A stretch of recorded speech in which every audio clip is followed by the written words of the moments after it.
Siapa yang tidak kenal SpongeBob SquarePants? Karena pembuatan Amerika Serikat Nickelodeon ini pertama tayang pada tahun 90-an. Banyak yang suka yang namanya SpongeBob ini. Karakter yang begitu ceria. Bentuknya sih seperti Sponge ya, bukan keju tentunya, dan dia pakai celana kotak. Nah, tak hanya anak-anak, orang dewasa pun juga suka. Ya, aku masih ingat sekitar tahun 2013 atau 2014 aku pertama nonton SpongeBob sih.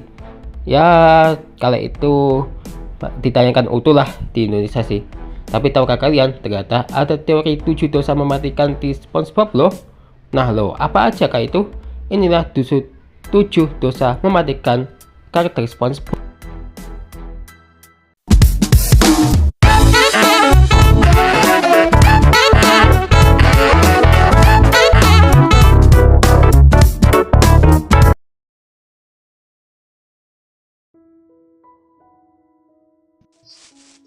Siapa ini yang diantara kalian tidak tahu Patrick Star, yang merupakan teman baik SpongeBob?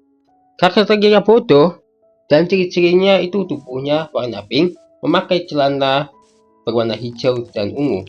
Dia tidak pakai baju sih, tapi pernah di beberapa episode dia itu pakai baju. Namun, meskipun mereka itu terlihat ceria, si Patrick itu, teori fans menilai Patrick sebagai sosok yang merepresentasikan kemalasan berlebih alias Lord. Sifat malas Patrick itu menjadi salah satu yang paling menonjol dalam cerita. Ia dikenal sebagai karakter pemalas hingga pernah mendapatkan penghargaan karena tidak melakukan apapun.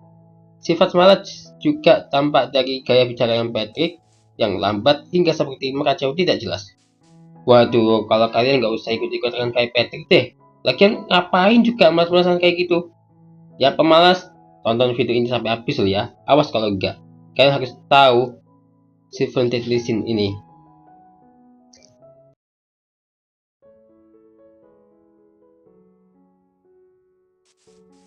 Selanjutnya Gary, si siputnya SpongeBob. Aku masih ingat ketika SpongeBob memelihara ratusan siput di salah satu episodenya. Ya ribet juga sih ya kalau mengurus ratusan siput seperti itu, apalagi hewan peliharaannya. Nah, siput SpongeBob itu memang ceria juga sih, tapi sifat gluttony, kalian nggak tahu kan gluttony itu apa? Itu adalah rakus. Sifat gluttony atau rakus melekat dalam Gary, siput peliharaan SpongeBob yang meong itu. Gary diibaratkan menjadi sifat itu karena tidak berbuat banyak selain makan. Dan bahkan salah satu episode menunjukkan Gary kabur karena tidak duduk makan. SpongeBob juga seringkali memberi makan Gary dengan porsi yang berlebihan. Aku masih ingat dengan Snail Patch, yang mana Gary terus meminta ke SpongeBob untuk memakan Snail Patch tersebut. Di episode itulah Gary menawarkan apapun dan diberi makan Snail Patch. Dan ketika SpongeBob mencari Snail Patch itu semuanya sudah kehabisan. Bahkan pabrik Snail Patch itu tutup karena kehabisan bahannya dan mencari ke penjuru dunia untuk mencari keberadaan Snail Patch tersebut. Nah, menurut kamu rakus gak sih itu Gary? Sampai SpongeBob juga ikut serta gitu lah pokoknya.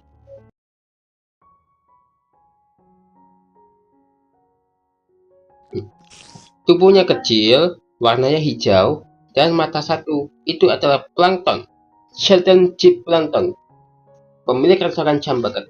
Menu jamnya itu tidak enak ya, dan tentunya jangan coba-coba jam. Apalagi warga Bikini Bottom pernah keracunan jam sampai protes. Plankton menjadi salah satu karakter dengan kepribadian yang ikonis, yakni iri alias envy terhadap keberhasilan Tuan Krabs. Sifat itu menjadi representasi dari dosa dalam Seven Deadly Sins. Kepribadian itu terlihat jelas dari sikap Plankton yang amat terobsesi terhadap rahasia Krusty Krab. Ia melakukan segala cara agar dapat mencuri resep rahasia milik Tuan Krabs tersebut. Pernah ditampilkan ketika Plankton berusaha menghancurkan botol Krusty Krab itu, botol resep rahasia itu malah gagal. Pernah juga tuh kalau Plankton yang menipu SpongeBob nyanyi di Krusty Krab Ya, saat itu tak ada pelanggan, apalagi Tuan Krab ya. Plankton malah mencuri dan membuat SpongeBob berteriak, dan botol itu pecah, tapi kelihatan juga resepnya sih.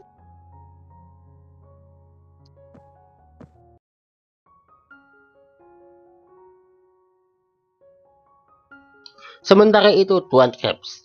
Ya, Tuan Krabs selaku bosnya SpongeBob, pemilik restoran Krusty Krabs, juga memiliki dosa mematikan loh. Tuan Krabs yang menjadi bos SpongeBob sekaligus pesaing Plankton juga menjadi simbol salah satu dari Seven Deadly Sins tersebut, yang merupakan simbol dari greed alias sifat serakah. Keserakahan Mr. Krabs bisa dilihat dari dua sifatnya yang begitu cinta dengan uang. Hal itu membuatnya mencoba mencari keuntungan dari semua yang terjadi di Bikini Bottom. Dari sini pula berkembang teori yang lebih mengerikan, yaitu Tuan Krabs adalah kanibal karena menggunakan daging kepiting untuk Krabby Patty, sehingga membuat makanan itu begitu spesial dan laris di pasaran. Faktanya, di salah satu episode ketika si Anna itu memakan Krabby Patty itu, katanya rasanya itu aneh. Begitu Tuan Krabs mengambil Krabby Patty dari si anak itu, akan membuangnya gitu. Dan ketika si Tuan Krabs memakannya itu, katanya itu seperti diriku. Itu artinya beneran dong kalau dia itu kanibal. Wah, serem juga ya. Menurut kamu gimana nih?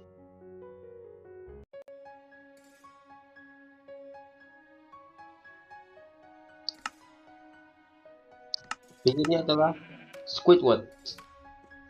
Tetangganya SpongeBob tentunya. Pakai baju coklat, warnanya biru. Yang paling lucu itu dia nggak pakai celana. Udah sering banget. Ada sih beberapa episode Squidward pakai celana sih. Nah, seperti yang kalian ketahui, kemarahan alias words yang juga termasuk salah satu sifat Seven Deadly Sins. Dosa tersebut ditampilkan dari karakter Squidward. Karakter cumi-cumi penggerutu itu dikisahkan selalu marah terhadap tingkah pola SpongeBob, terutama ketika bersama Patrick. Ia menjadi orang yang mudah marah dan begitu sensitif. Bahaya juga sih ya. Jadi kalau main sama teman atau siapapun itu, pokoknya jangan buat orang marah juga ya.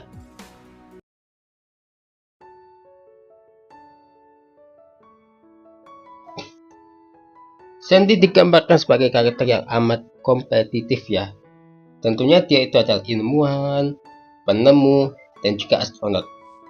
Tapi dia itu memiliki ego yang tinggi dan sangat mengagumkan asal-usulnya. Ia seringkali memamerkan kecerdasan dan tubuhnya yang bugar serta atletis.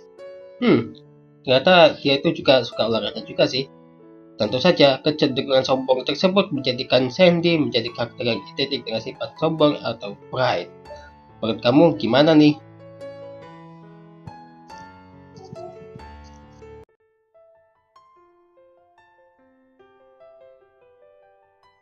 SpongeBob yang terakhir guys, sebagai karakter utama, turut disorot sebagai simbol Seven Deadly Sins.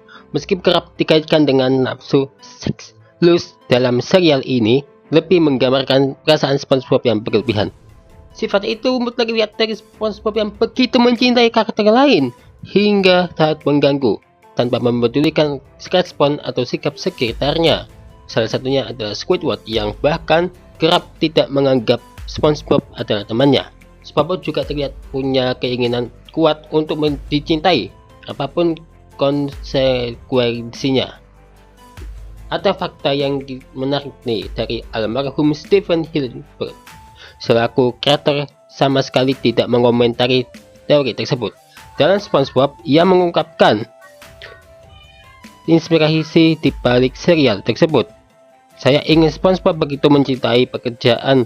Saya selalu membayangkan seorang anak pergi ke McDonald's dan melihat karyawannya memasak dan berpikir itu adalah pekerjaan terbaik di dunia ini. Kamu bisa makan hamburger selamanya, kata Stephen Hillenburg kepada Guardian pada tahun 2016. Dan itulah 7 dosa mematikan karakter SpongeBob. Menurut kamu? Jadi saksikan terus Shopee official setiap harinya ya.